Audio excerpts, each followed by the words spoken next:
Hey, thanks for pressing play. This week on the Jock and Nerd podcast, Marvel's Iron Fist on Netflix drops a full trailer. We have a possible final update on the James Gunn firing saga.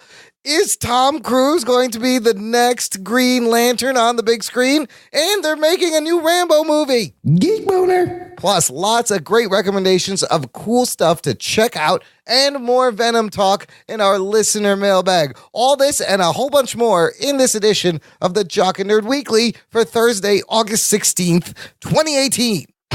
Check. Check one. All right. This is for all you fans out there. Let's give it up. Be shocking, be nerded. Be funny, disturbing. Be shocking, be nerded. Be spoiler alert. Oh yeah. Be shocking, be nerded. Be funny, disturbing. Oh yeah. Be shocking, be nerded. Be spoiler alert. Give it up one time. Be shocking, be nerded. What's up, listener? How's it going? Thanks for joining us. Welcome to the Jock and Nerd podcast, coming straight out of your mom's basement, right to your ear holes with comic book and superhero, TV and movie news, reviews, and whatever we choose. Jock and Nerd. My name is Imran. My name's Anthony. He's the Jock. He's the nerd. And he's the Rugs Pasito over there. Rugs Pasito. What's up, Rug Boy? I'm here chilling, eating Doritos. Jeez, that is such an already. You're so dated. What, Despacito? There's like 20 versions. Was a hit? There's a new version a week. Wasn't that this summer? Despacito? No, that was last summer. That was last summer? Yeah, Man, I'm like, so. I live in like a time tunnel. So I was watching the Greatest Showman. Oh, you were you? For a review that I guess we have to do at some point. Very Yeah, good. we Now do. the rest of us have to watch it, but And good on you. the whole time I was listening to that soundtrack, it was Despacito. They literally took Despacito and made Hugh Jackman sing other words over So it. every song in The Greatest Showman is Despacito. Well, the main ones Oh, the are. main one is Despacito with English words. Yeah, they just changed the lyrics. They whitewashed it. I see. It was Nice. it was shameful. Nice. I love painting So it's things like white. this song, you can't escape it, even when you're watching a Hugh Jackman movie. I I mean, can't. you are the epitome of being painted white. Right, I'm painted white from the inside out, permanently from my skin situation. You're albino. And my beard is being painted white as we speak. Oh, there goes another hair. Just turned white. Did you hear that? Did you hear it? New listener, thanks for checking out the show. Make sure you visit our website, jockandnerd.com. Make sure you visit the show notes for this episode, jockandnerd.com/235, where it will have links to all the news bits we're going to talk about and links to how to get in touch with the show and how to subscribe to the show on all your major platforms. That way, you never miss a show. Rug Boy comes right to you in your pocket, Rugs, and you vibrate him a little bit. Do you enjoy doing Whatever that? they want me to do. Yeah, that's I'm your private dancer. Wowie zowie. all right, let's get to the news, everybody. The Jock and Nerd Podcast. Dropping today, we have the newest trailer for the newest season of the least favorite Marvel Netflix series that we have so You could far. call it the worst. Or the worst, the least favorite, the worst, Marvel's Iron Fist Season 2. It's coming out in 3 weeks. They really waited till the last bit here to give us a trailer for this, September 7th. This is the second trailer, I think. But I feel like this is the first full trailer. It's like over 2 minutes long. Ruggs, you just kind of watched this pre-show. What's your early thoughts on this trailer? Well, they got nowhere to go but up here. That's a right? good point. The bar set pretty low. Yeah, so it looks like that there's a lot of action in it. There's it can be deceptive because it's a trailer, but Sure. It looks like they're doing a little bit more fisticuffs. They're showing you like, look, we got fight choreography. We got people fighting. It's a little bit more intense. We've been working on it. Anthony, what'd you think of this? That was the first thing I noticed too, is that this trailer is just all fight scenes. Yeah, So, that's not bad. again, that could be misleading, but it looked like a lot of different sets, a lot of different fight scenes. You don't know yet if they're going to do the quick cuts and have actual choreography, but so far it looks like they listened to what the fans were saying, that the fight sucked and Right. Danny Rand sucked, Yes. and they're at least putting more fights in there. Also, he seems to be using his fist a lot more. He doesn't have to like go be like, hold on, I gotta go chi up. I'll be back in 20 minutes, man. Yeah. He's just like, bam, here's my fist down to the ground, blasting everyone away. I like that. I even like the early version of the bandana hoodie mask he has in the doesn't beginning. look terrible. That's kind of cool. But then you get to see his mask. And so, again, this is 10 episodes. Hopefully they haven't showed us. Who is the Davos is the guy, right? Davos. Remember Davos? I remember him. We kind of have to remember where the last season ended because Joy Meacham at the end was hooking up with Davos to kill the Danny Rand. There was that conspiracy. Why do they want to kill him? I don't remember. Why does Davos hate him? He's like a disgrace to the Iron Fist. Davos doesn't think he deserves the Iron Fist because so what we see kind of the battle for the Iron Fist I think is what we see in this trailer where they're each holding the sash at either end. It's like a Hasidic Jewish wedding where you dance around holding the end of a sash, except they're fighting with masks on. You never see exactly Fiddler on like the a Roof? Jewish wedding. It is. I told you. It's a They Jewish break wedding. they break a glass. Yep. Yeah, they do the whole thing. Chairs, they do everything. Maybe Davos and Danny Rand are getting Jewish married, but I think this is where they fight for the Iron It's Fist. kind of like Beat It. More like, Yes, where it is. in Beat That's It where they what have it the two reminded- knives and they're Yes. found yeah. together. Oh my God, that it totally kind of reminded me. That's what it reminded me of. The amazing fight choreography from Beat It Now, what's gonna have better choreography, Beat It or or Iron season Fist? 2 of Iron Fist. I don't know if he does if he's got a jacket with a lot of zippers. I'm out. He's got to grab his crotch and say "ho" at least once. with his Iron Fist glowing. Yeah. Also, what we have to remember is Daredevil is assumed dead at the spoilers. Spoiler alert. Fucking Daredevil season 2 or the end of was that Defenders that happened? Yes. That's Yeah. right. So Danny Rand looks like he's going to step up to be the protector of Seems like Hell's Kitchen.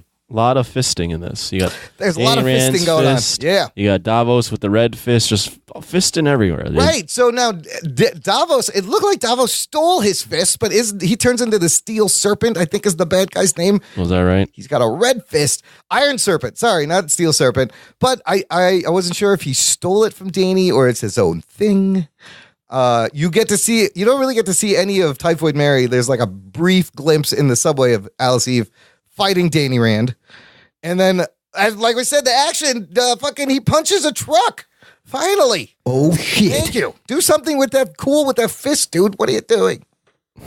He punches the ground. He punches the ground all the time, though. Like, I want to see a different move. He's punching doors open, but like the truck's going by and he just punches the What truck. would you do if you had an Iron Fist, Imran? Oh, that's a good question. How would you use it? I think. Oh man, I don't know. Iron. Whose ass would you shove that up for? I would need to find an iron ass. Would you put it in an ass? Is that what you do with it, Anthony? That's what Anthony's first thought was. I'm What could saying you- what Imran would do. No, I don't know. Because Imran's definitely going for somebody's hole. Yes. I'd want to punch stuff like Look, large from- brick Going from walls. someone with fists in his ass all the time, got to be more creative. Yeah. Iron fist up the slag hole sounds a little. Sounds like fun. Try it. Sounds like Yeah. yeah. What's the worst that could happen? Sounds like a good weekend. So I'm a little more excited. You get to see a little bit Daughters of the Dragon team up. It looks like with Colleen Wing and Misty Knight. Did you know in what's that show I was watching? Cloak and Dagger. They name drop. First of all, in Luke Cage season 2, they mentioned Detective O'Reilly. That is the name of a character in Cloak and Dagger. Okay, that character in Cloak and Dagger goes, I know this girl named Misty in New York. And then they also mentioned the Starks, the Rands, and something else. So Cloak and Dagger had a lot of like MCU references from Netflix and the MCU. It was kind of cool. I'm still wondering if I should watch that show. Dude, watch it. Is it good? I've only watched the first 3 episodes and I then liked it I better lost track. than Runaways. Runaways was okay. I like Cloak and Dagger way better. Okay. Okay. I would recommend it. All right, any other thoughts about the It Iron looks Fist? better than last season, but like as Rugway said, it can really only go up. I have hope that it's better. I have hope the fight scenes are better. I hope that they listen to the fans. I hope, first off, that Danny's better because The writing is better. yeah, but Danny was awful Well, last year. Netflix just in general needs to step up their game with the action. That's like their Yeah. biggest Achilles heel right now. And we're hoping that Daredevil's gonna come back with some major action, but they need something else to kind of level it out. And if Danny Rand can, the Iron Fist can sit there and bring some fireworks, then that's great. It should be the Iron Fist. I mean, we're still waiting for badass martial arts fight choreography. Give it to us. I think the writing will be better, and maybe he's slowly growing into this role. I like Colleen Wing, so yeah, she's great. The supporting characters are great. Yeah, we've seen them in the other shows. I'm like not pumped to see it, but I'm definitely like more positive about it than I thought I would be after the shit show that it was. I agree. I'm on the same boat where I'm not like anticipating it, but I'm not going to be pissed off having to watch this when Imran says, "Hey, the first episode's on." Watch it all. It's only 10, thankfully. And then we will get a Daredevil season later in the year. So that's really exciting. I still love the drunken martial arts guy, the drunken fight, Kung Fu Master fight. He was awesome. He was one of the guys in the running to play Danny Rand before they... He was the safe white guy. Shatterstar in the Deadpool 2, briefly. Oh, no kidding. The brief, that's the same guy. That was a great fight. Let's show more of that, less of him whining about being Danny Rand. Can't stop. He has to. If he's whining at all, that's bad. A minute you whine once, dude, it's over. I'm the immortal Iron Fist. I'm Danny Colleen. Protect Kunlun from the hand. Colleen, how could you? That's the hand, Colleen. Shut the fuck up. All right, before we move on, I gotta tell the listener, if you want to get in touch with the show, visit our contact page on our website, jockandnerd.com/contact, for all the many ways you can get in touch with us, including our exclusive closed Facebook group for our listeners. Shout out to the Jock and Nerd Nation. Jock and Nerd. Welcome new members, Jesse Rodriguez, Louis Paz, and Michael Pagan. We are going to hear about all three of those dudes at various parts of today's show. Oh. Pay attention. Take notes. Moving on, I think we have a final James Gunn update in the James Gunn firing Disney saga. Where last episode we left off, it was kind of hopeful news that Kevin Feige was behind James Gunn going back channels in Disney and Marvel kind of talk. But I think now... finally, Variety reports, headlines everywhere, Disney stands firm on James Gunn not returning to Guardians of the Galaxy. And apparently, Feige reportedly supports this decision. Also, so is this a whole bunch of just towing the corporate line because there's a lot of money and I don't know. Well, who's got the biggest dick? Yeah, it is. It comes down to this Bob Iger's dick bigger than Kevin Feige's dick. Yes, it is. And at this point, oh boy, it is. Yeah. A little bit. It's huge.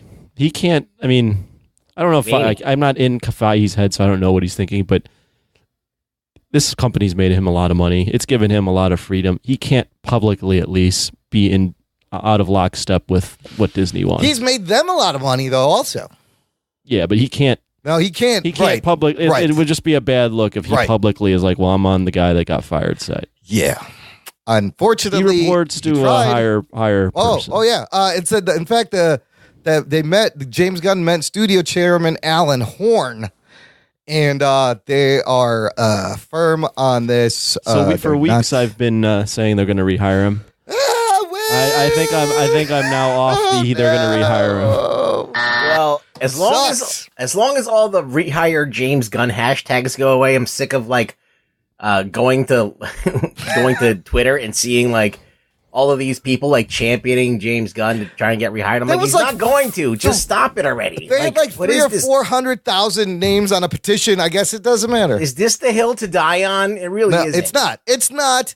Look, they gave it enough chance. I think they gave it a good try in terms of these meetings, and we're just going to have to move on. It sucks. They've said it's not the hill to die on because, it stinks that happened to him, first off. Yeah. But he's going to find work. Yeah. He's going to be fine. I think it's a great thing that this happened. Not that he got fired, but that people stood up for him and were like, oh, chill out, relax. It's not that bad. Because then it makes everybody take a step back and go, okay, we're getting too crazy with the Twitter mobs. Right. But that's the only thing good to come out of this. He might have been the guy to fall on the sword, and now people are like, wait a minute, we can't get this crazy anymore. Yeah, it brought light to where the line is drawn. Look, especially when you got a right-wing guy that used the left's own mob mentality against one of their own. It just sucks that they caved to one dude, you know? One guy did all this. Well, and they caved to the fact that they've done this with other people, and then they were like, oh, shit. Yeah. One of our own is doing this. We got to get rid of him too, or else we look like hypocrites. Guy on Twitter can control the actions of a fucking billion-dollar corporation. It's fucking alarming. It's one of those things where you put something on the table, like, okay, everything that you've said is on the table now. Like, that's right. And that's like dangerous game to play. Once it's out there, man, it's not yours anymore. Everything from your past is you're accountable for. Then everybody's fucked. Well, if you put it on like Twitter, if you put it out in the media, then this can happen. Yeah. If you're joking amongst friends, that's one thing, but when you put it on Twitter, it lives forever. You can't make a joke.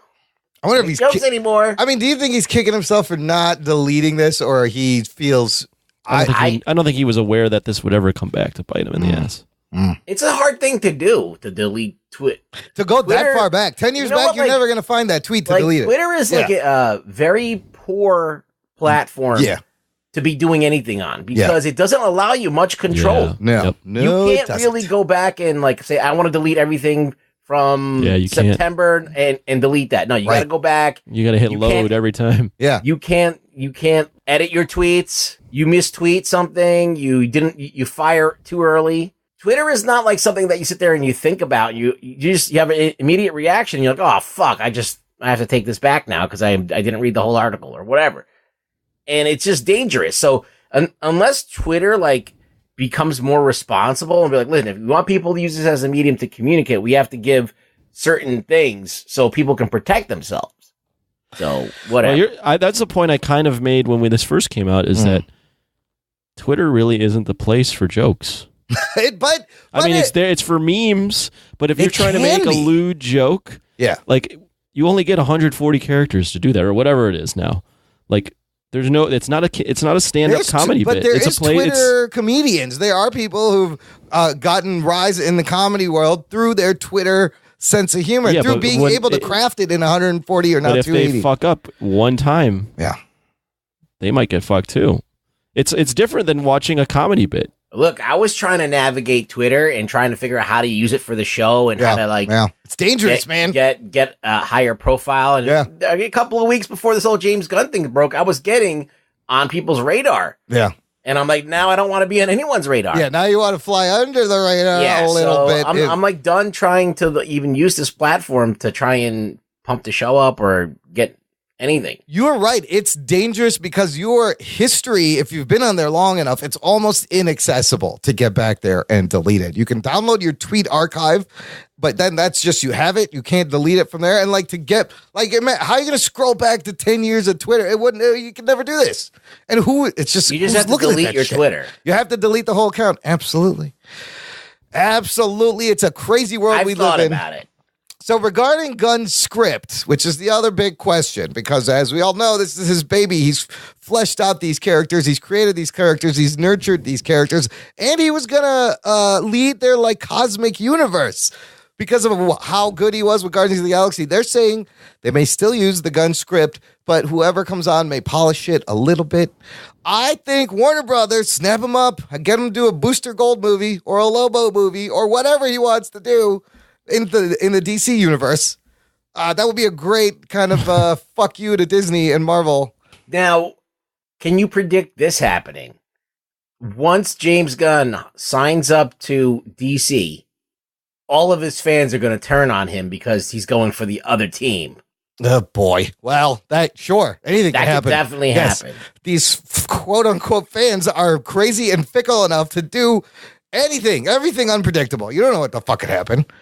That could happen too, and then he could be harassed off Twitter. Imran, you can't really do anything without backlash. You could be Jesus Christ, and there would be. I mean, there was a backlash against him, and he got killed. Yeah, but I mean, like, you can't do anything good, or anything at all without someone being able to make an an architect of badness. You can't they fucking can win figure out a anymore. way to build it into something that's totally evil. I mean, I think this movie, The Guardians of the Galaxy 3, may suffer. Maybe they don't do it. Isn't that the Dark Knight quote? Oh, yeah. Either die a hero or live long enough to see yourself become the villain. There That's it right. is. And that's the That's the public. I mean, that's been public. That's been the public for a long time. It's just getting more polarizing now and more It quicker. happens It's quicker happening now. quicker, way quicker. But there's always shit that comes out about our quote unquote idols or heroes that you're like, oh fuck, Because they're human. because they're human, right? Everybody makes mistakes. What do you think these people are? So, look, Disney is not going to bring James Gunn back, but here's something they will do. They have said that they will, after the Fox and Disney merger, they will release any completed Fox films out to the theaters after this acquisition, which kind of answers the question about New Mutants, Dark Phoenix, X-Men Dark Phoenix. Also, James Cameron's making fucking 12 avatars for Fox. Now they own it. Of course, they're not gonna shut that down. So, put these movies out too. I think that's good news because I do. Why not? I want to see Can this you New Mutants movie. or not imagine, but it's going to come to the point where James Cameron is working for Disney. James Cameron is working for Disney. That's very weird. That's very weird. I I'm wonder sure how he feels he's about enthused this. about it. Are they going to give him notes on Avatar? Like, look, these blue guys are great. Can you make their ears a little bit rounder, though? We've got a brand here to establish. Make them a little Mickey Mouse. There's too many blue people. There's a lot of blue people here. We just killed off Yondu. Yes. But there's more. We got Nebula. We got all these other blue people. Our studies indicate green people sell more tickets. Are you willing to shift the hue to green, James Cameron? It can happen. A lot You of never bad know. things are on the horizon. And then that also brings up, what do you think Disney will do with Fox's R-rated franchises? And Which one's that? Deadpool? Well, like your Aliens, your Predator, your Oh. Deadpool, your Kingsman. They own all these fucking things now. No, Disney had an R-rated. I think I brought that up before. Yes, They've it's had an R-rated Touchstone Studios, and They should create another brand yes, that maybe they could keep Fox. Disney After Dark, Dark Disney. No, that just sounds bad. No. What would they call it? It should be called Fox. Disney Fox, Fizney. How about Fizney? No, that doesn't work yet. How about Docs? Yeah, that's not good. None of that is good. This is going great. But hopefully they don't neuter like Deadpool and stuff. That would be We will see. horrible. Anything's possible. Anything? Who knows? Yeah, It's new anything. management. It's new management. It's a new world out there, people. It's a new, fresh geek world. All right, last thing before we take a quick break here. Tom Holland put out this video from the set of Spider-Man Far From Home, the sequel to Homecoming, and it may or may not have a spoiler thing in here. Here, why don't I just play the audio of this? It's real quick. Hey guys, so the Brothers Trust, again, thank you for the amazing support, it's been incredible. If you want to come and see more awesome stuff like this, go to my Instagram account, go on the link in my bio, go on the Brothers Trust website, and you'll get to come to set, hang out with me, and it'll be amazing. And for the record, I do all my own stunts, all of my own stunts. I never have a stunt double, it's always me. Tom Cruise does a similar thing, I'm the same. I always do my own stunts. 3, 2, 1, go! And at which point a guy in the back gets hit with a huge cannon of water and gets wiped away. I believe that's his stunt double. Now, what do you think? Is this Hydro Man? This is what everyone's saying. Wait, 'cause we're basing this off the fact that there was water being sprayed on someone in the background of an interview?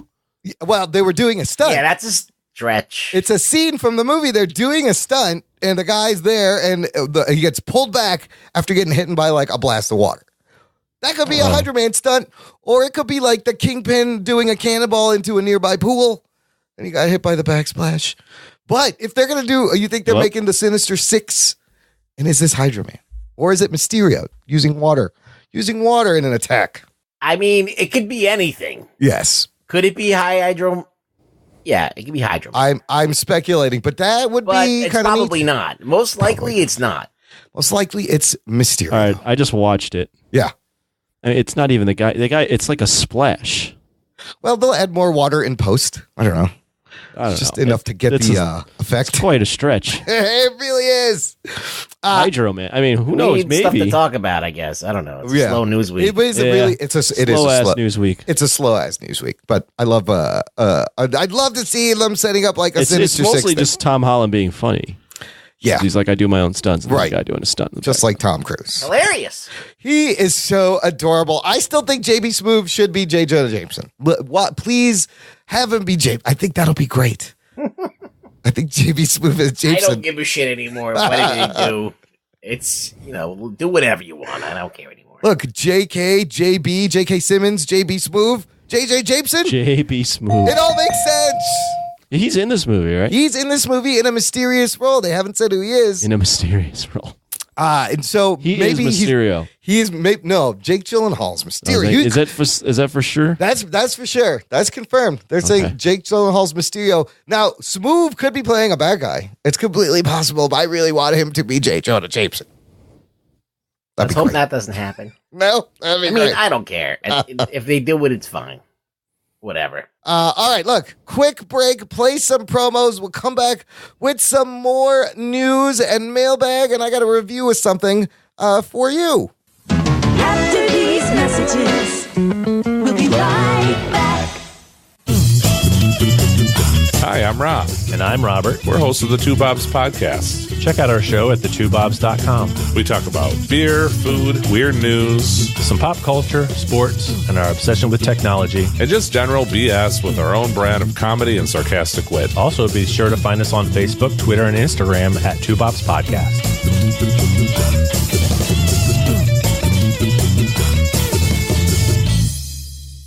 Hey, this is Chris from the Hashtag No Offense Show.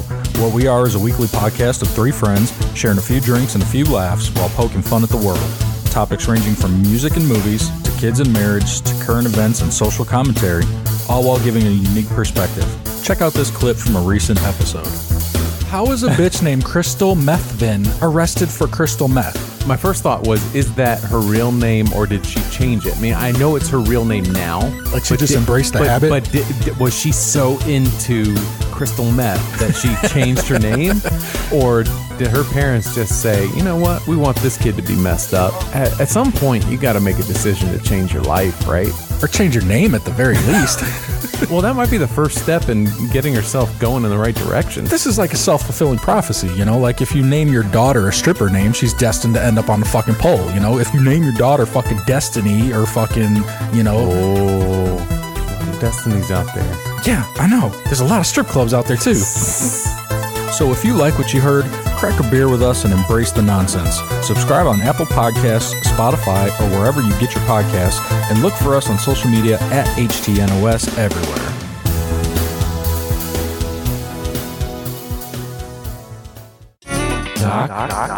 And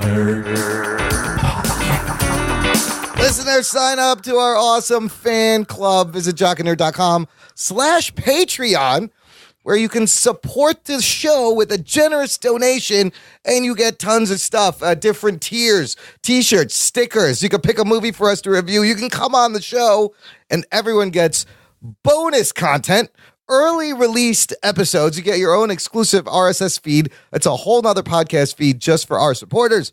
Huge shout out and thank you to new patron Jesse Rodriguez. Oh, shit. Talking nerd. See, that guy, he joined the group. I told you we're going to hear about him again. Whoa. Thank you very much, Jesse Rodriguez. What did we talk about him last week?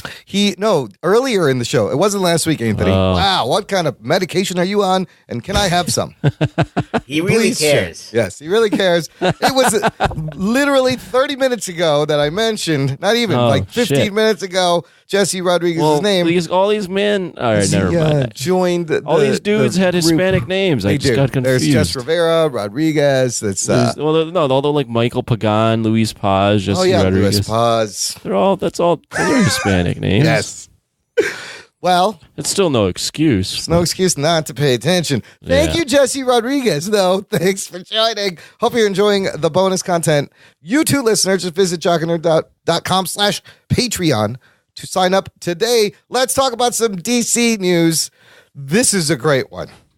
Here's a great rumor. I'm just going to read this bit from comicbookmovie.com. Back in March, celebrity gossip site Crazy Days and Nights, who has been accurate in the past, apparently ran a blind item about a certain diminutive A-list actor that was the frontrunner for the lead in an upcoming superhero movie. Today, they updated the post to confirm that they were talking about Tom Cruise and Green Lantern. Oh, shit. But they also said Cruise decided to pass on the role because apparently in the script, Hal Jordan is killed and he wanted no part of that, quote unquote. But they said he may be interested if the script is changed. Okay. Look, I saw a photo Boss Logic made. He makes great fan art of Tom Cruise as Hal Jordan. And he does make a good point. Top Gun is like a Hal Jordan origin story, kind of. He's like Hal Jordan in the Top Gun.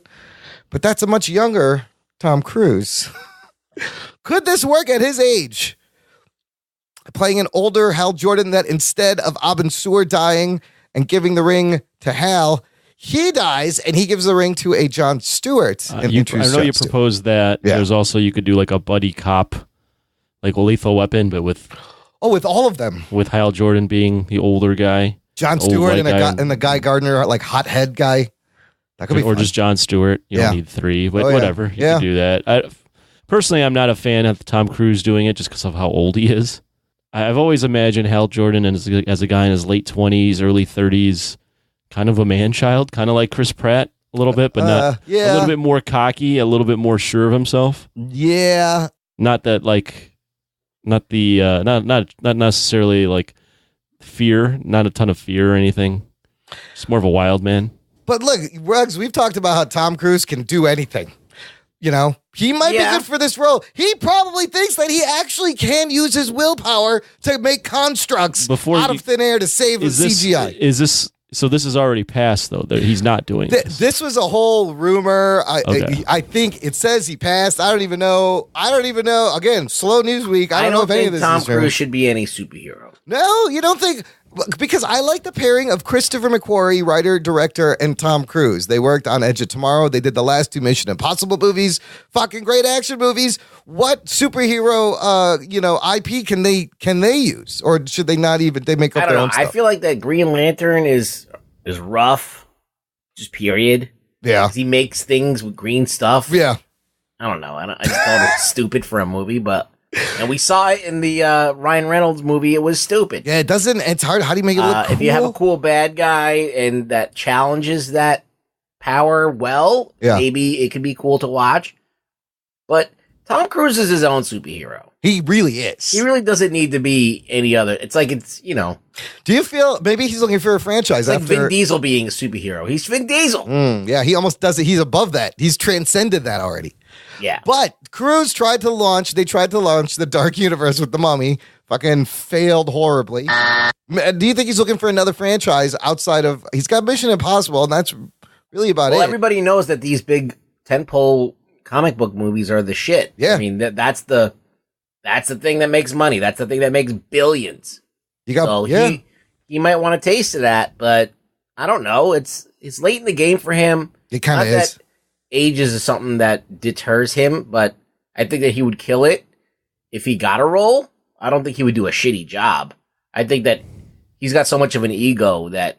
That's the problem. Like, I would be okay with him. Well, no, because I'd be okay with him being the older Hal Jordan and dying in the first movie. But clearly, he doesn't want any part of it. I just don't like... For me, it's just... I don't know if I haven't read all the Green Lantern comics, but Hal Jordan's not really an old man in a lot of the comics I've read. It's just not a thing. I don't know why you would start with Hal Jordan being a good 50 to 60-year-old man. It's a good point. Ray Swanson from the Facebook group said Zac Efron for Hal Jordan. That's not a bad pick. He could kind of pull that off. He's charming and kind of... He's so short. I'm very particular Cruise about... is short too, though. They're both short. Yeah, but they put you on lifts and you stand on boxes. Nobody knows. Fucking Al Pacino's tiny. Al Pacino's tiny. Yeah, Al Pacino should be the Green Lantern. Al Pacino as Green Lantern. Wow, look at the green coming out of my hand. Yeah. What's going on? What do you need, a chair? I'll make it for you. What the fuck?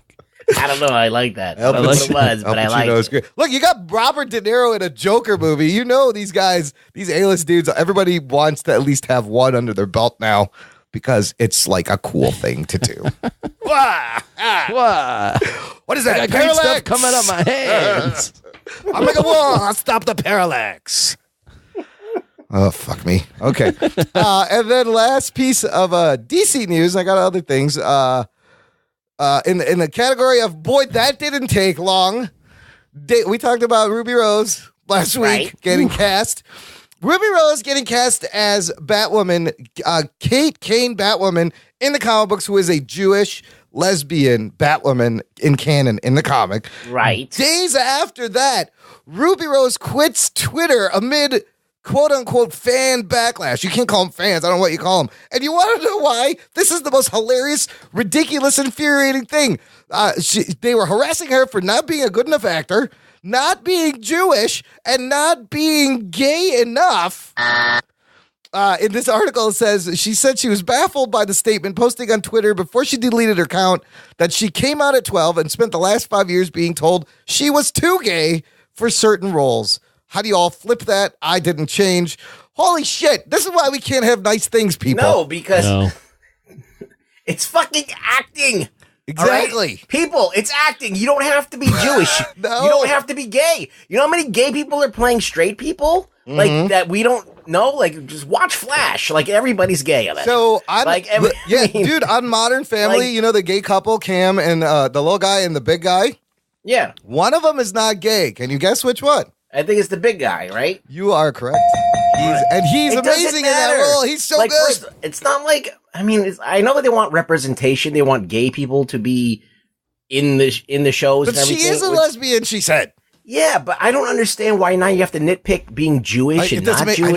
I don't know. It's like, that's not even a visual thing. And It doesn't matter at all. Being Jewish isn't, I mean, It's ridiculous. This whole thing is there ridiculous. Stereotypes, but it's not really a visual thing at all. So she joins Leslie Jones ridiculous. and It is Kelly beyond Tran ridiculous. is fucking, and like, I don't understand. People don't understand that it's not the actor's fault. All these complaints, if you are to complain, you're even sending them to the wrong person. Acting. It's called acting, Right? motherfuckers. If you're acting like you whatever, it's fine. It's just ridiculous. That how gay do you have to be? Anyone that harasses someone for being cast in a role that all they did was accept. Right. And that's not offensive is a loser. This doesn't make any You're sense. a loser. Yeah. If you're one of our listeners and you do that, you're a loser. Please Yeah, stop don't do that. listening to Don't do us that. and delete your Twitter account.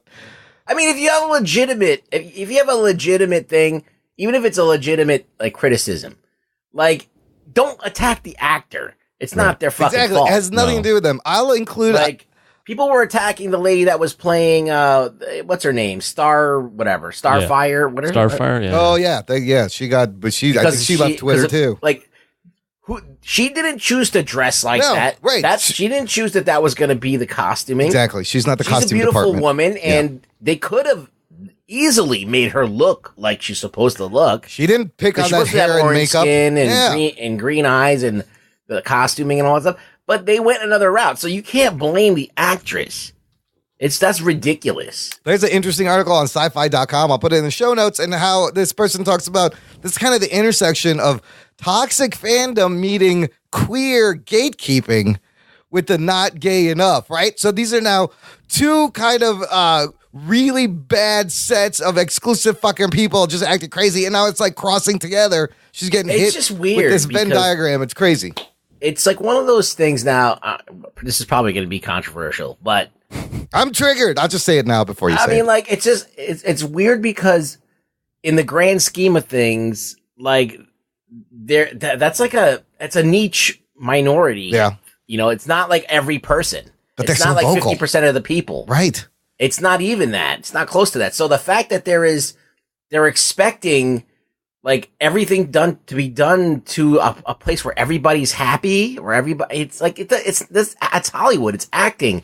You know, It doesn't like exist. Michael It'll never Keaton got happen. cast as Batman. Yep. All right. Like, and not everybody liked it, but then we got used to it and we were fine with it at the end of the day. People were like, "You mean Beetlejuice? You mean Beetlejuice is gonna be fucking Batman? Really?" I mean, when Gal Gadot got cast as Wonder Woman, people were Yep. saying that her tits weren't big enough. And when what's her name got cast as that? When what's her name? Zendaya. Yeah. She got cast as Mary Jane. Like, I was flipping out over that. But that was a big one. I took a step back and I was like, fuck it. Like, who gives a shit? Like, as long as she's hot, it doesn't matter, right? Yeah. So, and she is. I saw her in The Greatest Showman, and she was very attractive. And I was like, all right, she's Mary Jane to me now. Fuck it. Yeah, there you go. So, and she can sing too. I mean, all of those things in the end, it all kind of worked out for the best. Like, so it's like you gotta kind of like it's not like I haven't made that mistake. I've been a fucking Toxic fan many times, but like now that you have a direct, like, I could always make fun of things, but never expect it to get back to the actor. Right. You know what I mean? Like, I'm doing it on this show. Is Ruby Rose going to listen to this show? Right. But now but you know, okay. That's going the extra step of like you're contacting going the to actor. their direct contact and putting it on their page so they can fucking sit there and read it. And that's just a lame ass thing to do. I mean, we're abusing and ruining. Talk about people behind their back, never to their face. Yeah, never ever to their face. That's what we learned. That's what you should definitely get out of this. I always tried to find the silver lining. I mean, it's a blessing and a curse getting a direct line to celebrities, you know, and they don't have to be on there. So, and it's well, and that's another thing. It works out the other way. It's like, if you can't take criticism, then you shouldn't be in a field that you will get critiqued. Yeah. I was kind of thinking the same thing. It's you should be able to just also take it and have a tough skin. I'm not defending these assholes. Right. I'm just saying that, like, all right, well, people are going to be dicks. Like, you've never encountered a dick in your life or an asshole in your life. There's assholes everywhere. But then the counter, they're you're bigger, listening to one right now. They're bigger dicks on Twitter. Yes, because when they don't have to be in front of your fucking face, they can hide behind that fucking monitor. Right. And type anything they want. But that's the thing, though, that's the world now you live in. Yeah. So if you're going to be on Twitter, you're going to have to this is the world now. Brace for impact. But then the counter to that is she hasn't even filmed one thing of her as Batwoman. Like, you're basing this off nothing. Like, you don't know, and like no one's willing to wait. Obviously, that's not a counter. It's a fucking TV show. Too. That was the whole point of like, this. I'm saying the counter to like being able to take criticism on Twitter. Well, I mean, we all said originally that you're a fucking loser. If you're getting this upset and attacking someone. Well, look, I understand the mentality is that you want your comic book characters to be brought to life. You've been waiting forever for them to be brought to life, and you want them to do it right, do it justice and whatever, and not to just, all right, now this one's going to fall prey to whatever, bullcrap's going on, and now it's because if it's a product of this time, it has to change, right? But, and I understand people are different because this is part of their lives. They've invested money, they've bought all the figures, they've done everything, and now they're like, okay, now we're going to make a movie, and then everybody in the world is going to think that this is the character that you love, that you've been supporting, but it's not. So there is something to that, but the way to go about it is not to go directly to Twitter and harass the actor. It's ridiculous. Don't do it. Look, right? The fact that they're even bringing this character, this Batwoman, this Jewish lesbian Batwoman to TV is huge for representation and diversity, and people, they're going to see themselves in this character. That's amazing, and you guys are ruining it already before it even gets off the ground.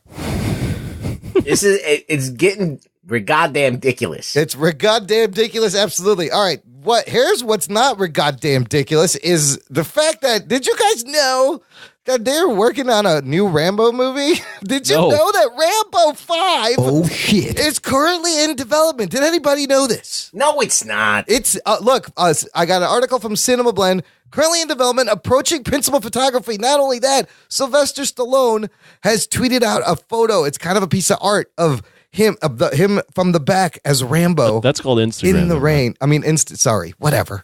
He social media'd it. And you got the red bandana coming down. And all it says is a savage rising soon. Holy shit. 72-year-old John Rambo is coming back. Holy fuck. Hey, man, I like the other Rambo. I mean, I love First Blood and the one and where Rambo. You like old the fourth Rambo. one? Old Rambo was great. I only remember the first two. You didn't see Old Rambo? What the fuck? There was 3 and 4. I don't remember these. I'm gonna have to go back and watch these. You didn't see Old Man Rambo where Is that 4? where Stallone did it like like maybe 5 or 6 years ago or something like that. I did not 10 see years that ago. one. Oh, 10 years wow. ago, but Okay. yeah. When he was 60. Yeah. He was a young, Jesus. Yes. spry 60. What was that one about? Dude, he was like this. There was these people going in to try and rescue and like do humanitarian shit in like Laos. Yeah. Burma. And they get Okay. they end up getting captured by these people. And Rambo's like the ferryman. He's like ferrying these people around, like not wanting to get involved. And then he's like, "Mom, motherfucker, I gotta help these people. I gotta fucking kill people again." And so he gets out his fucking shit and he starts fucking just laying waste to these motherfuckers. Is it good? Like, is it good? Yeah, I liked it. I Shit, mean, I is it gotta like watch the best movie you're ever gonna see? No, Yeah. but it's better than any Rambo movie should be at him doing it at 60 years old. So this will be older man Rambo. Yeah, this is like he should be in a nursing home. This one, it says this it's point. Rambo will take on a Mexican cartel. Oh. When we consider the fact that the previous Rambo movie ended with him returning to the Rambo homestead in Arizona. So it's going to be him in going south to Mexico, taking on the drug war. That's Maybe kind of somebody cool. knows him and knows that he can do things, or he knows his way around some violence. So Man, if Stallone could like have this Creed revival of Rocky and then bring Rambo back, and then we have Predator and Terminator, what fucking year is this? This is nuts.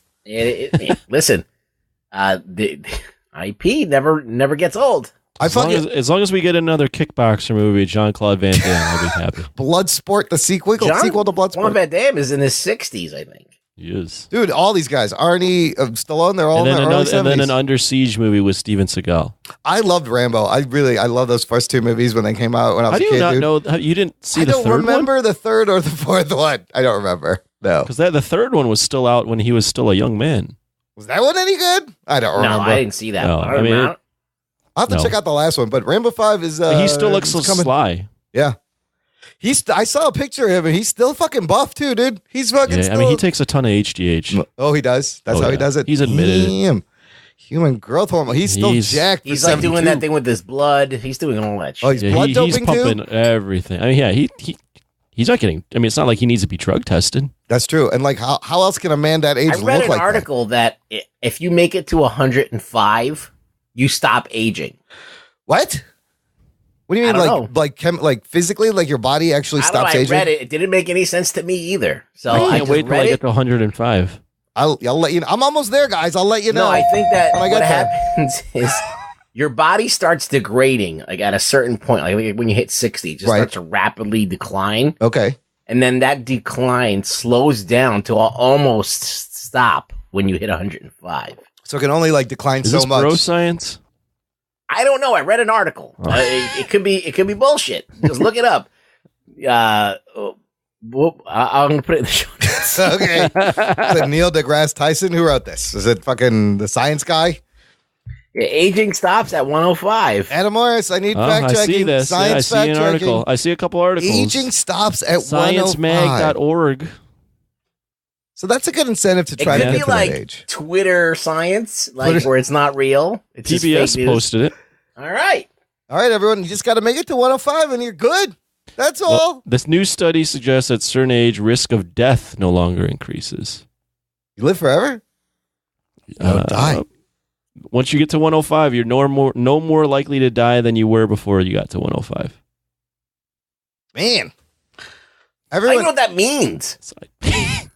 Like, what the fuck does You're that no mean? more Even? likely. So I guess that means If you haven't died yet, you're at the same. You have the same risk. Like as you age, you get closer to death. But at 105, it's like it just stops. You could die for any reason, but it's not going to. I don't know. It's not going to You increase. can always just be this far away from How death. are you alive, but you won't die for any?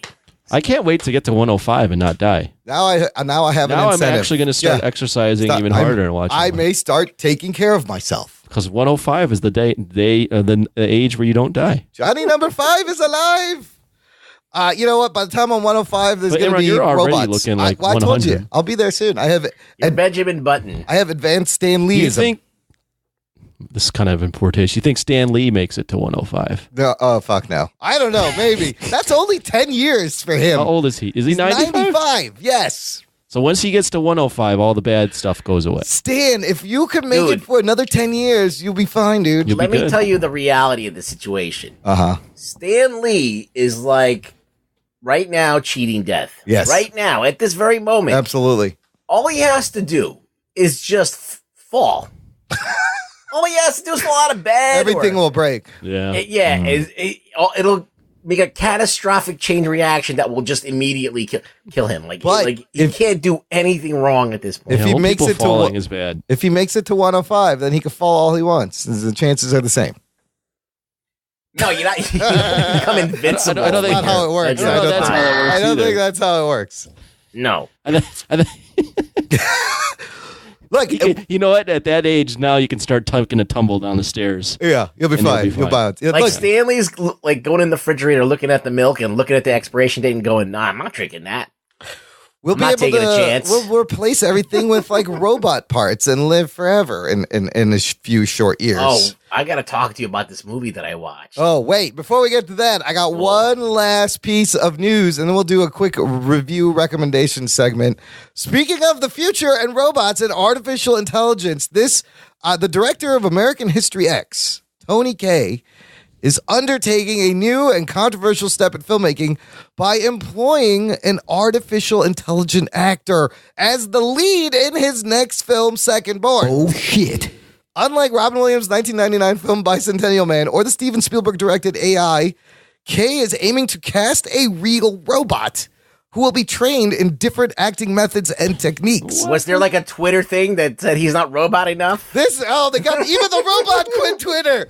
All of a sudden the bots start attacking. What happens would be what would happen exactly. That's something like that where you would get on Twitter, you would start attacking the robot. All the electronics across the world would shut off and be like, "Okay, fuck you. We're off Twitter. Electricity is done." Oh, not robot enough? I'll show you not robot enough. Shut it down. Shut the whole thing down. They'd be cooking out of like fires. Listen, guys, just play it safe on this one. Okay? Yeah, don't fuck with the fucking robot. Dude, what are the implications of creating and programming a robot to act in a movie? That's crazy.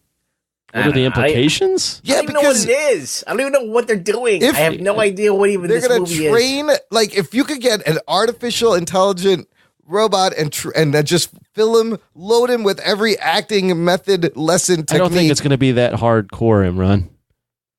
It looks like I don't know. It looks like they're going to get just like a robot for a movie. I don't know what this means at all.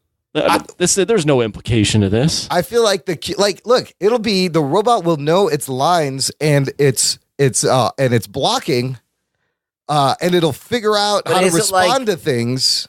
Is it humanoid or is it just a fucking like a R2D2? The concept of this is so far out there that I can't even wrap my head around what they're even saying. Means, but it's fucking cool. What is the name of this movie? It's called Second Born. It's a sequel to this movie called Firstborn, which is an indie comedy starring Val Kilmer, Tom Berenger, Greg Gunberg. Wow, interesting cast in this. William Baldwin, Denise Richards, and Robert Knepper were in Firstborn. So it's called Second Born. They want to get the robot like a union card, it says. Also, they're hoping it gets SAG recognition. Oh, my God. That's weird. The Oscars are going to be like most popular robot actor. New category. He's not robot enough. You call that a servo? You piece of shit. Yes. Rethink your life. Robot Twitter. Okay, let's do some recommendations real quick. Ruggs, you said you had a movie you wanted to tell us about? Yeah, I just watched. Oh, Jesus, that's my voice cracked right there. I just Are you still going through puberty, Ruggs? That's cute. I don't know what's going on with me. I'm falling apart today. I don't know. Boy, he needs a stitch. Your stitches are loose. I saw Upgrade. Oh, you saw Upgrade. Oh, shit. Oh, you saw the movie with faux Tom Hardy, skinny Tom Hardy. Dude, it's like... Who's the lead in this? So surreal. It's Skinny so Tom surreal. Hardy. I don't know what his name is, but he is basically Tom Hardy's doppelganger. And the fucking the crazy thing is that it's basically Venom. The whole movie is Venom. Oh, no. Logan Marshall Green. He's Tom Hardy. He's another version of Tom Hardy. I see.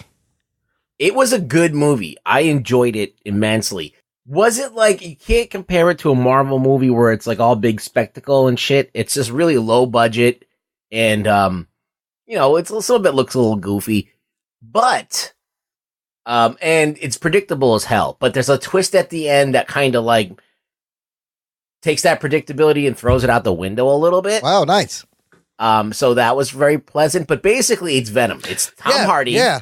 All right. This guy being looks controlled by something else. Being controlled by a fucking robot. That's making him stronger. That's making him stronger. That's awesome. The trailer is great. It's That's fucking Venom. Yeah. It's fucking Venom. I noticed that too. I was like, this is just like Venom. The trailer looks really cool. It's a really short movie. Okay. It's over quick, and there's no fat on this thing. There's just like, boom, they get to it. Written and directed by Leigh Whannell. Yeah, I heard it's violent as fuck, right? It's pretty violent. I mean, it's not like it didn't bother me at all. I did want to see this movie. I think Someone recommended Seth it Morgan did. Yeah. I think right when it came out, Seth Morgan was like, "Have you seen the trailer for this movie Upgrade?" And I was like, "This looks sick. Yeah, it looks like a Terminator, like old school '80s Terminator feel, like low budgety kind of that."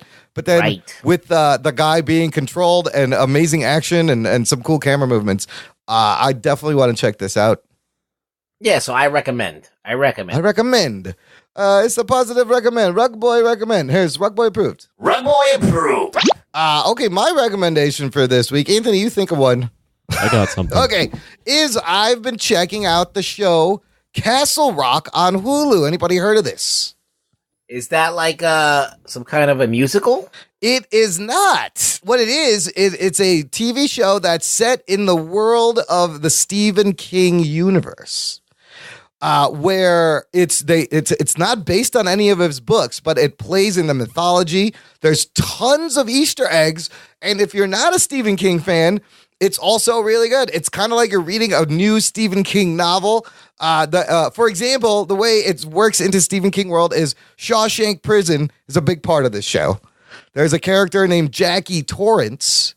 If you know the last name Torrance, should know that was Jack Nicholson's family name in The Shining. And then she even mentions at one point, I had a crazy uncle who holed up in a hotel and killed everyone. So basically the show, it's about this town of Castle Rock and how in Maine and how everything is just fucked up in this town. And there's this priest who finds a boy and locks him in the bottom of a prison. A boy may or may not be the devil, but all the bad shit that's happened in Stephen King books and movies kind of intersects in this town of Castle Rock to where, the houses make people crazy and make them kill their whole family. And it's a nice horror mystery. There's some other Stephen King Easter eggs they mentioned the dead kid, finding the body of the dead kid on the tracks from Stand By Me. And Mark Bernardin, Fat Man on Batman co-host, one of the writers of the show. It's pretty good. Sounds interesting. It's pretty good. I think there's 6 episodes out. It comes out every Wednesday. And the main guy's named Henry Deaver. The actor's really good. There's some people have psychic powers. There are references to Cujo. And yeah, it's just like they got to play in Stephen King's universe and make the show that feels like a Stephen King series, but it's not based on any books. It's very good. Lots of Easter eggs for Stephen King fans you will like. You've piqued my interest. Check it out. Anthony, what's yours?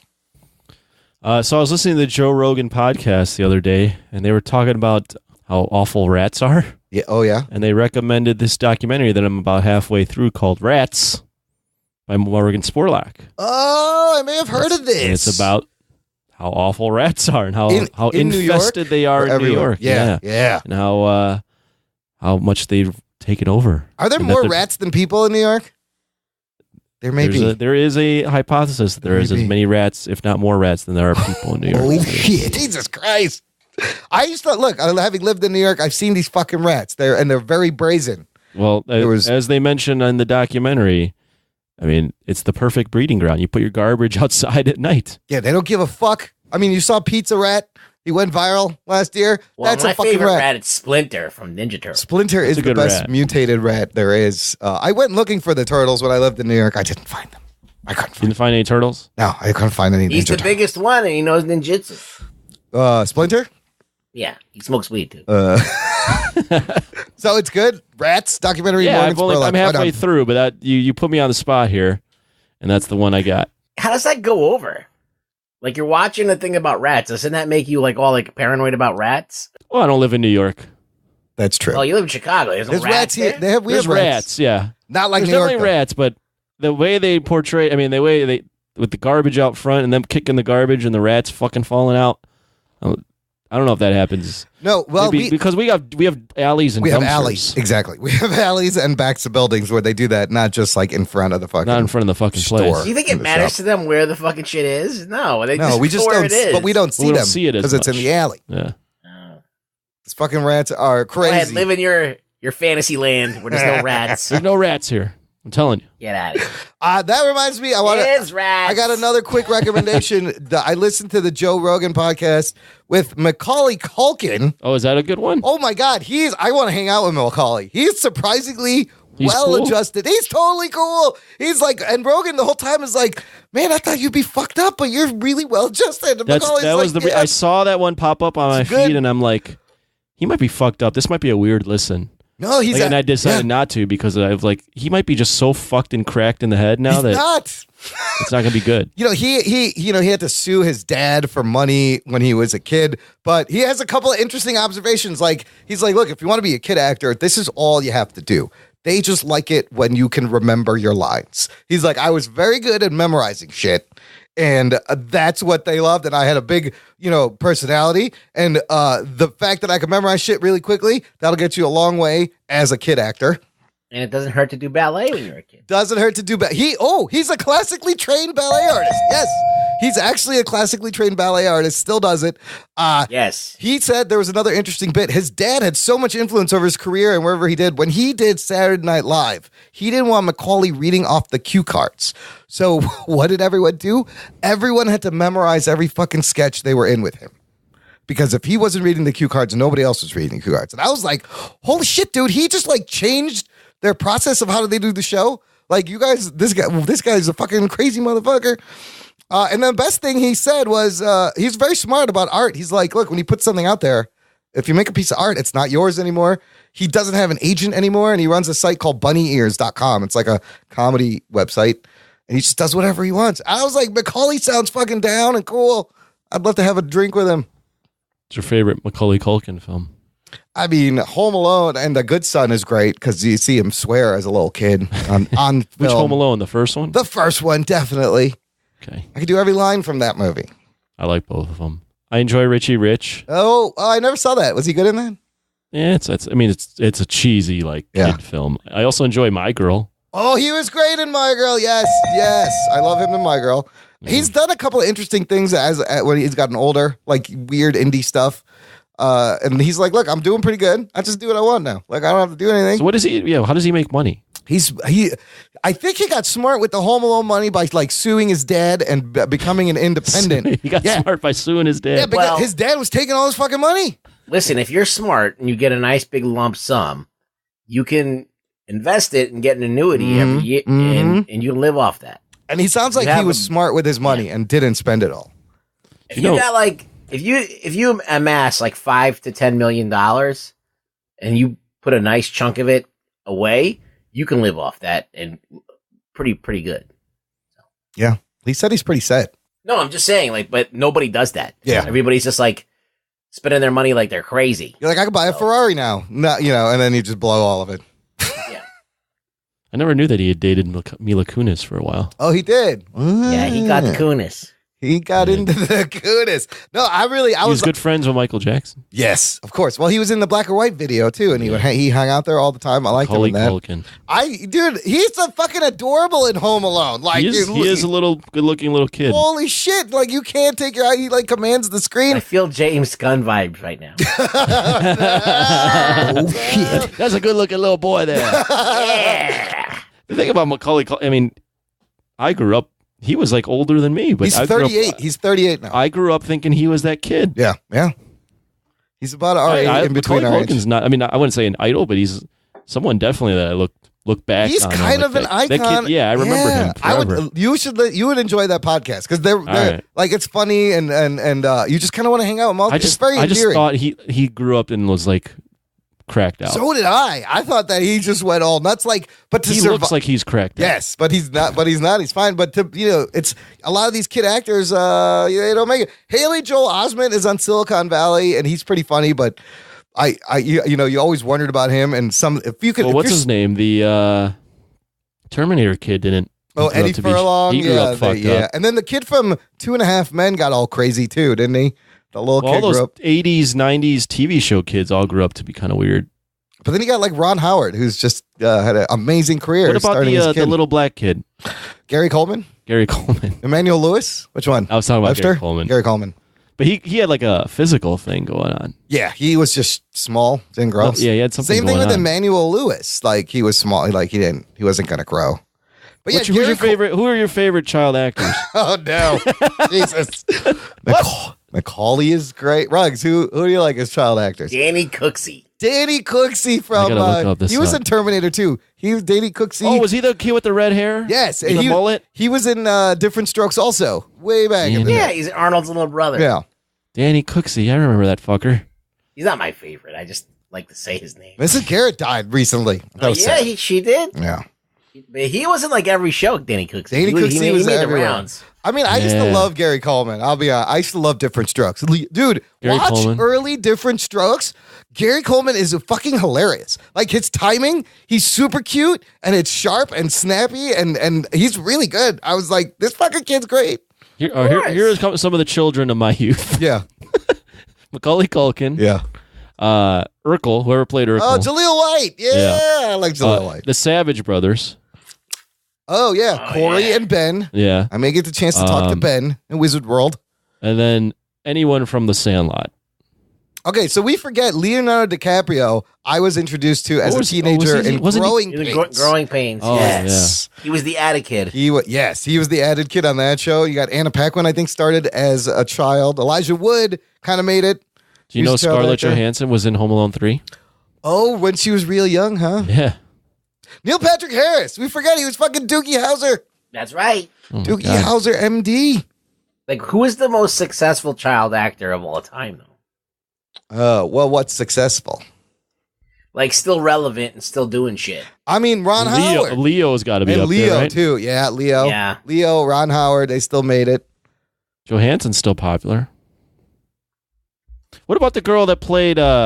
Shirley Temple. No. The movie with Andre the Giant and Billy Crystal. Are you talking about Princess Bride? Princess Bride. Would you yeah. consider that girl a child actress? I don't even know who that was. I don't No, remember she her was in fucking Wonder name. Woman. Yeah, but she wasn't a child. Oh, she wasn't a child? I'm going to Damn say, it. like, okay, Natalie Portman. Yeah, Right, Natalie Portman. Joseph Gordon-Levitt was a kid in Third Rock from the Sun. Yeah, he's still successful. Oh, yeah. Yep. I forgot about Joseph. There's a lot of them. Gordon-Levitt.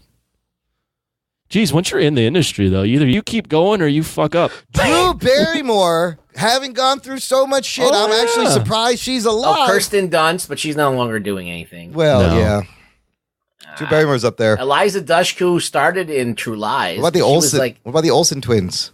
Do they are count? they still doing anything? Are they I still don't think relevant? them two got real fucked up, but then their sister got popular. Yes. Yes. The other one, Elizabeth. Yeah. But there's Mary Kate and Ashley. Christina Ricci was great in the Addams Family. Who's still movies. doing things? Who's still doing things? I don't know. Who's still Natalie Portman's still doing things?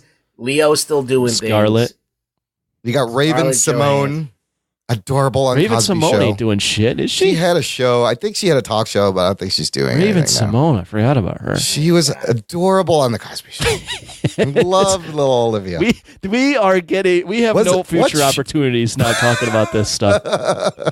We have just dug our graves by talking about child actors Hey, and how much we've enjoyed them. we have Jodie Foster is technically a child actor.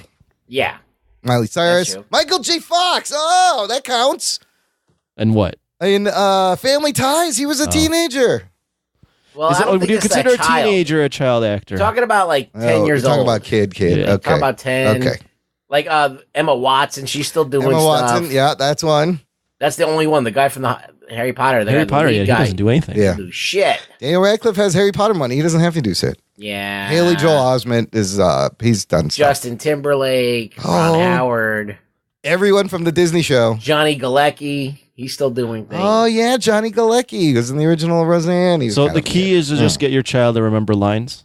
That's what yeah, he said. that's all you got to do is remember. Jason Bateman? Jason Bateman too from The Little House on the Prairie. Oh my god. he was on Little House, and then the Valerie show and those other shows. Yeah. And then his sister was on Family Ties. Bye. Wow, we got off on a tangent. But Yeah, just remember, look, if you have a kid... We rode that tangent out. That's good. And listen, if you have a child, you want to get them into acting, remember what Macaulay said. They just have to remember their lines and be charming. That's it. Work on memory. And then what you should do is you should be their dad and take all their money. Until they sue you and get independentship at 18 or earlier. A lot of these guys gone through that too. Like their parents are shitty and then they have to separate and control their own shit. All right. Mailbag time. I really enjoyed the child actor. That was good. Send us, hey, let us know what your favorite child actor is. I mean, it's true because like in the 80s, you grew up with these kids and I spent a lot of time with them watching them on TV. Your friends. We have a message They're your friends. they're the only friends I had. The television, honestly, was the only friend I had. And then he met me. And then I met Rock Boy, and I was like, we both like Spider-Man. Michael Pagan, another name I said earlier, he joined the Facebook group. He also sent us a Facebook message saying, hey there, I'm new to your podcast. I've been enjoying your show. I've been going back to hear old podcasts just to keep supporting my fix. I liked your review of Avengers Infinity War. Why do you think Vision was such a little wimp in this movie? During every fight, he kept needing other people to take care of him. That's not the same Vision we saw lay a beat down on Ultron and his gang. Keep up the good work. Thanks for writing in. That's a good question. Marvel's very inconsistent with this shit. With their powers and with their because characters. they do stuff that serves the story, Correct. not the actual thing. I don't really like when they do that either, but it's very inconsistent. You can criticize Infinity War for severely depowering the Hulk and the Vision. I have a storyline reason why he's like that. Go. He gets ambushed. He does. By that motherfucker Corvus Glaive, and the Corvus Glaive's able to stick that sword through him. Right through him. He never had a chance. So when he does that, it eliminates some of his powers because... See, but that should never have happened. I mean, the guy didn't even get a chance to vision up, and he got speared through the fucking back. Yeah. Should never have happened. So that is the in-story reason. And the big picture reason is... And he's surprised, and he's like, oh my God, I didn't know it could cut me. Because writing. Because comics. That's why. Well, it is a blade that can cut through anything. That's true, and it wasn't healing.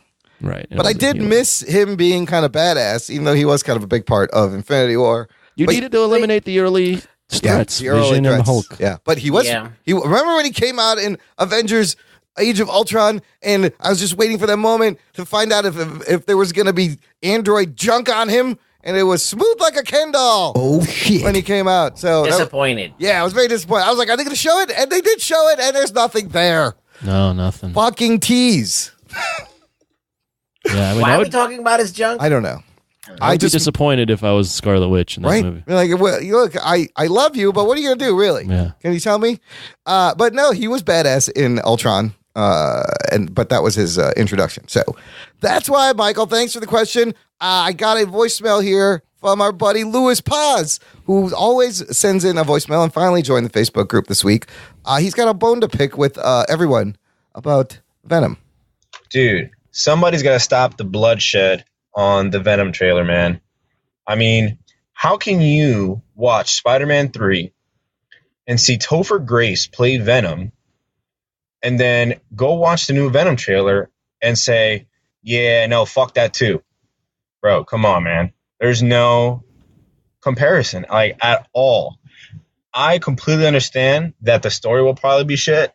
The movie probably will be shit. But there's no way you cannot be, like, it's okay to be excited. I think it's okay to be excited to go watch this movie, even if it'll fail. It's the best iteration we have of Venom. I don't know if we're just too spoiled with all the surplus of superhero movies and comic book adaptations, but dude, you cannot say that this Venom looks worse than the Spider-Man 3 shit that we saw. Now, on that note, I think that this will suck because of the biggest problem here, that apparently Spider-Man is not in it. Yep. That's a huge problem, right? Which is probably the biggest problem I have with him visually is the missing white spider on his chest. Like, that's just unavoidable, and that part sucks. But I don't know, man. I just think that there's no way that that this looks any worse than what we've already seen on screen. Just my thoughts. Well, if you listen to when we were talking about it, I was saying that, listen, this is way better than we've seen in the past. Absolutely. And I don't mind the way he looks at all. It's just, we're never going to get Venom, like the Venom. We're never going to get the Venom with the spider on his chest. We're never going to get the Venom that is in the comic books. We're just not going to, it's not going to happen. So either way, we're giving up something and that we want. And now we're going to get this movie that has nothing to do with Spider-Man. So all that makes for a conflicting way of thinking. You're like conflicted. You can't really get behind it. Here's my thought on it. First off, thank you for the feedback, Luis. Yes. Just because it's better looking than the low bar that Topher Grace and Spider-Man 3 set, doesn't mean I should be happy with what I saw there. To just accept it and be like, well, it's better than what we got last time. It's better than that other piece of shit, which was shit. I mean, that's like saying, oh man, today I'm not eating shit, I'm eating vomit. It's better than shit. It's better than shit, though, right? Yesterday I was eating shit, so this is maybe the other way around. Just because it's better than something doesn't mean I'm not going to shit on it equally. I mean, I feel like a lot of people are excited. I don't actually think it looks that good, to be honest with you. I don't think when he gets big, I don't think he looks good. I don't think the effect of the goo coming out of him when he looks like Tom Hardy looks good. I mean, I'm still going to watch it. And you kind of agreed with us that the movie's probably going to be shitty. So I don't agree with just because it looks better than what we've had in the past means I have to accept it as being, oh my God, this is great. I love it. Bad cop Anthony. Good cop, bad cop. I mean, it is confusing for the Venom fan. I feel like Lewis. I'm excited for this movie that I know is going to suck because you could be excited. Anyone could be excited about it. Because I'm not excited about I'm excited to see a Venom. I'm not excited. You know, it's not going to work. Like this without Spider-Man, all of these plans that Sony has, this is not going to work. It's just not going to work. You can't do this. It's tough. How do you make a Black Cat movie without Spider-Man when everything about the essence of this character is based off of Spider-Man? How are you going to fucking do this? Now, regarding the fact we talked about that Variety article, one thing we missed to mention that they're calling this Sony's universe of Marvel characters. What the fuck does that mean? It's the SUMC. Is the name Sump? The Sump. That's what they're running with, Sump. Now, that article also said Venom's going to be a hard PG-13. They don't want to go R because maybe there's a crossover, yada, yada. There's this pretty good article on Forbes. Scott Mendelson, I read a lot of his articles on Forbes. He makes a strong argument for why Venom is probably a better bet financially, of course, with the PG-13 and just overall for people seeing it. Because, he says in this article, Venom it's coming out in October, Venom may be the only PG-13 kid-targeted action fantasy in the marketplace between September and November, positioning it as either an R-rated horror flick or another one of Sony's R-rated adult skewering thrillers may have made it less unique compared to its relative competition. This movie opens 2 weeks before Halloween, which is going to be everybody's like go-to horror movie pick. Now, the trailers are showing us, I thought we were getting like a horror comedy, like an R-rated horror comedy. It is a good point that this will be the only like superhero comic book movie in the theaters. And now the projections, they're saying this is projected to break opening weekend numbers in October. Box Office Pro originally forecasted 30 to 50 million opening. New data now points to a $65 million opening weekend, $85 million on the high end, and if it does mid-60s, it will break the record set by Gravity in 2013 of $55.8 million opening weekend in October. I think it could have a big opening weekend because people I've been talking about it nonstop every week, like back and forth, and they're so curious as to what the fuck this movie's going to be. I think everyone's going to go see it right away. I agree, Luis. It looks better than Topher Grace's Venom. But do you? Well, yeah. Well, what if the previews or the sneak previews it doesn't track well? What happens? Or they don't fucking. They may have to do that thing where you can't put out those fucking reviews until like the day of the movie. Yeah. But if it's a PG-13, that means like. But if the word gets out that this thing stinks, like it's gonna tank find out. Yeah, if it stinks, we find out when it stinks really quick, and it does affect movies. What do you think about the PG-13? Do you think this is a smart move? I mean, I knew it was going to be PG-13. It doesn't really matter. Okay. It doesn't really matter. I mean, and there's nothing until December when Aquaman comes out. There's no other like comic book movie, so it could have a pretty good audience hold in the comic book movie stuff in October because you don't really get one in October. Yeah. It's just so crazy that movies had to be rated R. Yeah. Like when we were growing up, Yeah. like that's a pussy movie. We're not gonna go see that. Yeah. We're gonna see it. It's not a real movie. It's not. It's a R. PG-13 movie. It's a kids. Give me an R movie. Yeah. Now nobody wants to make an R movie. Nobody wants to risk it. I mean, Deadpool did it. Logan pulled it off. Well, look at these examples. You can do it. You do it like that. Yeah. You could do it. You could do it. And you could do it well. One more voicemail. We got a review of The Meg from Matt Miller. Just opened this weekend. What's up, Jocks and Nerds? Matthew James back again, this time with a spoiler-free review of The Meg. Went and saw this movie the other day. Had high hopes for it, but was ultimately let down. We had Jason Statham in it. He's basically a one-note actor. Dark and brooding. Check. We got that. Ruby Rose, Arrowverse's newest Batgirl. And Rainn Wilson, a.k.a. Dwight Schrute from The Office, playing a billionaire who is cocky and arrogant, just like every other billionaire we've ever seen in any other movie. The shark looked pretty good in this movie. Heavily CGI'd, obviously, but it looked pretty good. What got me the most was the cast didn't really seem to grasp the concept that a 70-foot killing machine from the prehistoric era was suddenly back and killing a lot of people. Their reactions and emotions didn't really match up with the fear that one would expect to see faced with a giant shark like this. I think back to Jaws 2 when those teenagers were on the rocks and they were literally freaking out and crying. That is the fear I wanted to see in this movie, but didn't get it. They kind of mix in jokes once in a while, which really undercut the emotional baggage you think that would come with this movie. Anyways, we had a Dory quote. Jason Statham said, just keep swimming, which was kind of funny. The way they killed it at the end wasn't right either. It would never happen like that. At the very end, we wrapped up, and instead of saying the end, they said Finn, kind of a play on words with the shark movie. Basically made me cringe. Summed up the movie. Definitely a B-list movie. Go see it if you want to. It was okay. Last but not least, want to say you guys are doing a great job. You guys don't get enough praise for being on time and consistent with all the great content and putting everything out that you do on time. So keep it up, guys. Love the show. Oh, thanks, Matt. Yeah. Way to grease the wheels a little bit. Well, he pegged us right. We're all about quantity over quality. That's how we run things. Exactly how we run it. I just got to say something to Matt Miller, though. Yeah. You had high expectations for The Meg? I mean, it sounds like what I thought it was going to be. It was a fucking fun B movie. That you is don't like the epitome of a B movie. You don't go in thinking anything's going to make sense. I read a couple of articles that the science is actually surprisingly sound in a lot of the stuff they did. And the size of the shark, they thought Megalodon would be like 35, 40 feet. The biggest great white shark was 30. But a 70-foot shark is fucking huge. But yeah, no, there was a science article going, hey, the science is actually pretty sound in this movie. Box office wise, it's doing pretty good. It opened to $45 million weekend. So far, worldwide, it's made $213 million. Oh, shit. Not bad. $130 million production budget. You know overseas is going to eat this up. Who doesn't love shark movies? There is a history of shark movies. This $200 million this becomes the number 3 shark movie of all time behind Jaws in 75 and The Shark Tale, not adjusted for inflation. Hey, let me give a shout out to something. Yeah.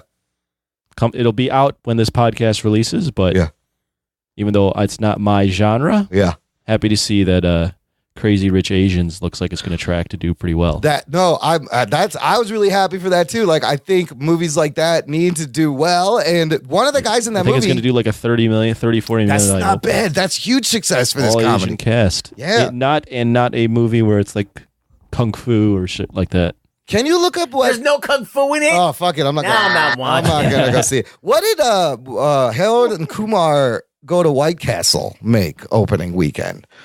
But because the first one, there's a guy.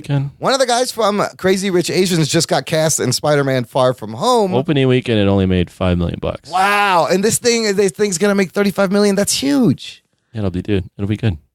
I mean, Bradley's getting good reviews too. What's it called? Rotten Tomatoes has got it like very high. I kind of want to see it. You have the mom from Fresh Off the Boat. She's really good. And I've seen a couple of other actors, but I just like the whole... 92% on Rotten Tomatoes. Wow. It was average critic rating of 7.7. You should go check it out, Anthony. Give us a review. It's not my genre. I mean, it's not for me, but I am happy that's going to do well. That's like, you know what? That's for me. Or That's should like do well. when, although it's not quite the same, but when like Slumdog Millionaire was huge in America, I was like, oh, look at this brownie movie, doing good. But that's Danny Boyle making it. It just happens to take place in India, but that was fun. Yeah. Who wants to be a millionaire? Look, shark movies are great. I got one. I want to shout out one other podcast. What about The Life of Pi? Oh, you know what? I never saw that. I never saw that. That's got a brown guy as the lead, right? Yeah. That kid. Is that Dev Patel? That's the Dev Patel role. His breakout role. He's the Dev Patel? No, Dev. What about the ones I can hear? Dev Patel was in that, The Life of Pi. Who was in The Life of Pi? He was in, Dev Patel was the guy from Slumdog Millionaire. No, yeah, you're right. No, yeah. You're right. Did you ever watch The Life of Pi? No, I haven't seen it. Would you recommend? Dude, you should watch it because it really There's a guy in a boat with a tiger. What happens? I could give away the whole movie. No, don't. Oh, Irfan Khan is in it. Suraj Sharma. A lot of brownies in this. I like it.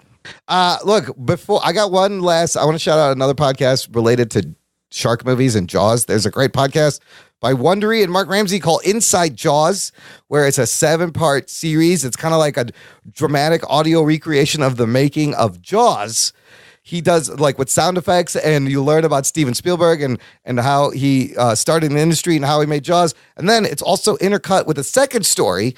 It's the story of the Indianapolis, this ship that sank, and they all got eaten by sharks. And it's the story Quint tells in the movie, Jaws, Robert Shaw's character. He talks about being on that boat. So this podcast, it's really well done. He's also done Inside Exorcist and Inside Psycho, and they're short 7-episode series. It's like a audio documentary dramatization style, like an audio TV show. Really well done. If you like about movie making, you want to learn about Jaws, check that one out. Okay. All right. And that's it. That will bring us to the end of the show. Are we done with the show? Yeah, it's it. We got a short show. Are you gonna watch the Meg? I don't know. I may. It sounds like fun.